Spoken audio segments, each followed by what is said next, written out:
This is an interesting tree here. This is called a medlar.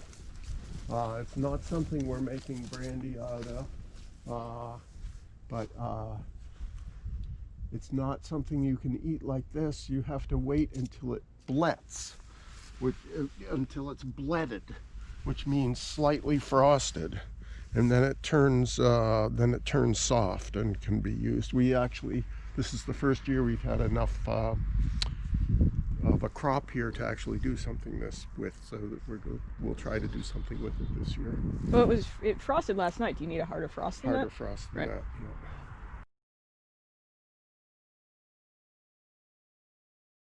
yeah. Well, Dad just blitzed out here without me to get an orchard ladder to go pick medlars, so now I am behind, but we're picking medlars apparently. So, is he over there? Who knows? This is absurd. He's directing me to the ladder. There's the ladder. Yeah, we're picking medlars.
Great. Medlars picked.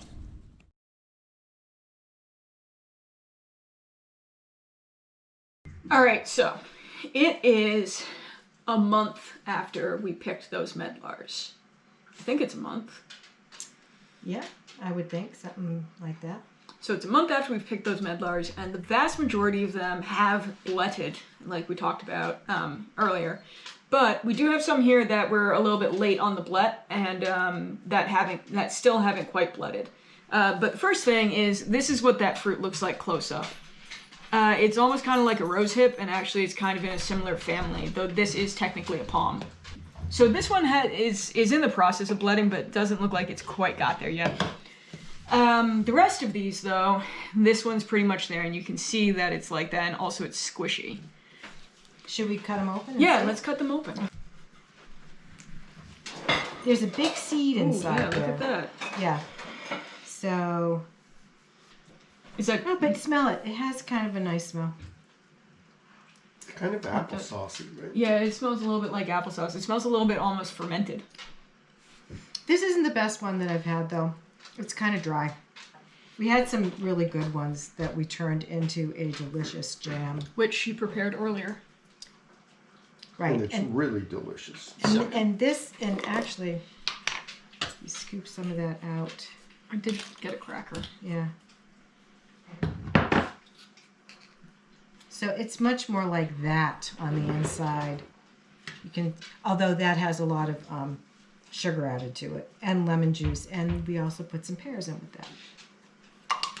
Should we cut open one of these so we can do there's a little bit of I comparison? think this one feels really unripe, as does this one. So this, you'll be able to see what they look like before they blet. White. And you can see that the bletting process has just started. They tend to start bletting on one side before they do on the rest. And sniff it, Lil. Do you smell the astringency? Yeah, it smells like a crab apple. Just touch it to your tongue. Just touch it just a little. Really astringent, right?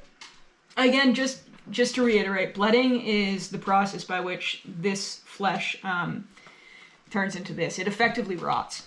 And that doesn't happen, that's only triggered by the first frost or a hard frost, a couple of hard frosts sometimes, in our case this year.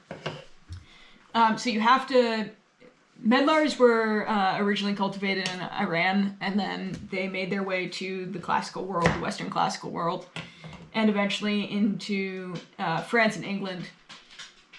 And they are often used in literature, classical literature, as a metaphor for destitution, early destitution, because you have to rot before you're ripe. So that's in Chaucer. And then the other thing that they're used for is the Old English name for this is open arse.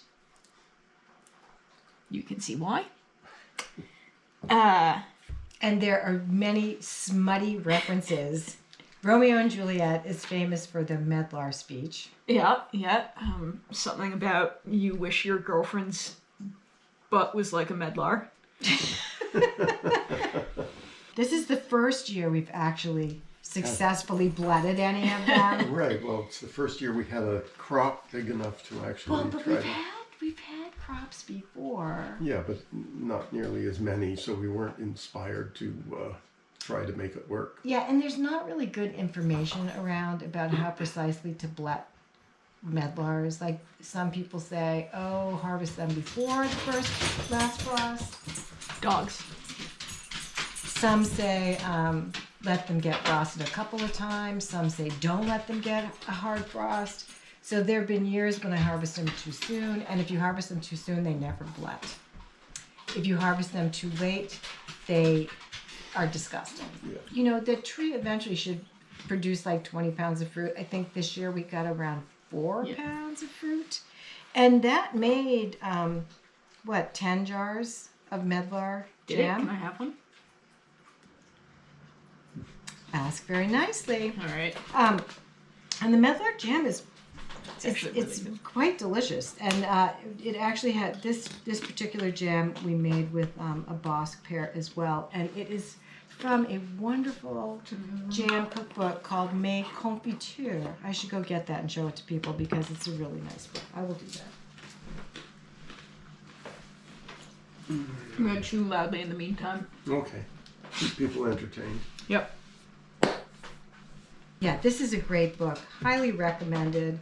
Christine Ferber is, or Ferber, I don't know how you say that, is a, yes, that's probably right, well-known maker of artisanal jams and jellies in France. And this book is excellent, highly recommended.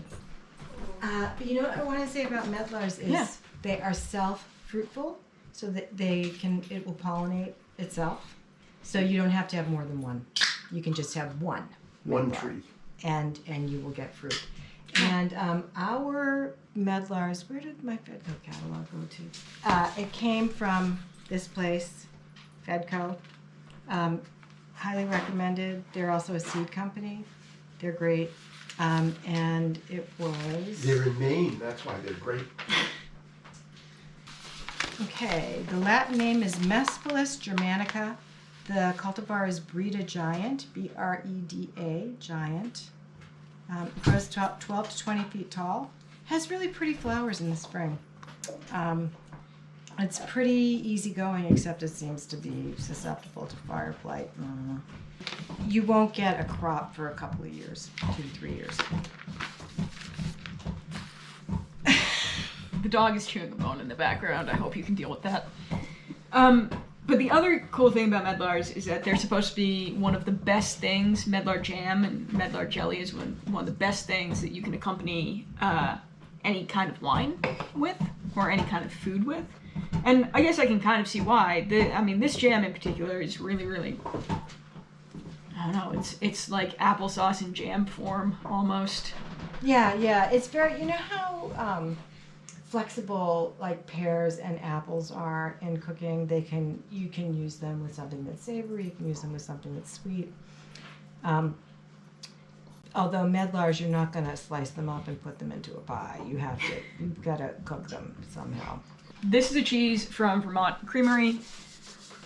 Coupeau something. It's a goat's cheese. It's aged. And Dahlia the dog is going crazy wanting some.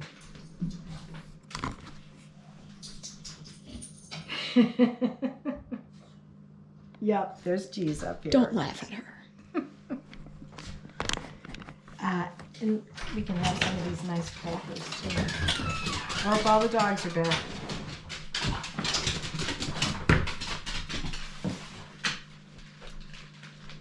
This has kind of a raisiny honey scent.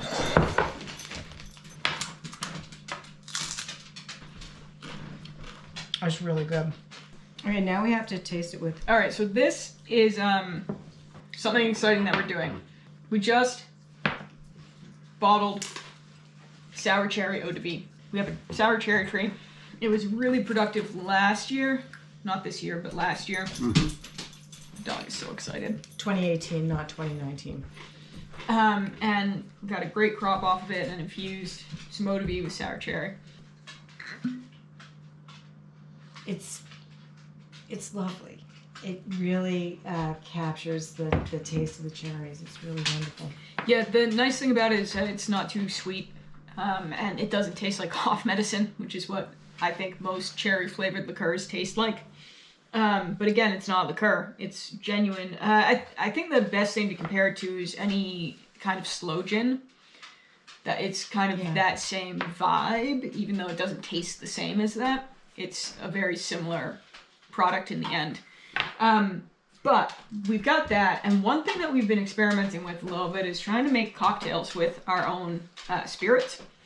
And so, because this isn't sweet, we've been trying to mix it with pommeau. So what we've got here is half and half cherry and half pommeau. Oh! And we think it's a pretty nice little cocktail. It's probably better with some ice in it, but I thought it would be a nice accompaniment. Oh! That is a flavor bomb. Heard it here first. No, seriously, you get the cherry and then you get the apple afterwards. That Just is a touch of lovely. sweetness, yeah. Here, my mouth is exploding. Oh my god, this is so good. This is the thing about putting things by. Here we are, 4 days before Christmas. It's December. It's 20 literally solstice. It's literally solstice. With 2 feet of snow on the ground.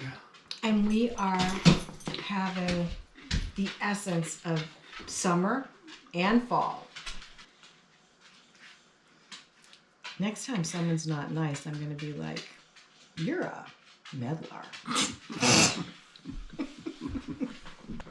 Thank you for watching the video. Hope you enjoyed it. We enjoyed filming because we got to eat and drink. If you haven't already, hit like and subscribe. Like helps us get higher in the algorithm. Subscribe helps you see videos when there are new ones out, and we're trying to do one every other Tuesday.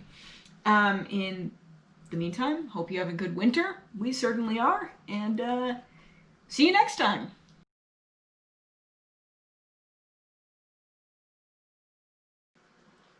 Shakespeare's Romeo and Juliet, when Mercutio laughs at Romeo's unrequited love for his mistress, Rosaline. Okay, so this is before he meets Juliet. Now will he sit under a medlar tree and wish his mistress were that kind of fruit as maids call medlars when they laugh alone. Oh, Romeo, that she were, oh, that you were an open arse, and that were popper and pear. Oh my God. Oh, also It's medlar and pear. And a popper and pear is especially phallic.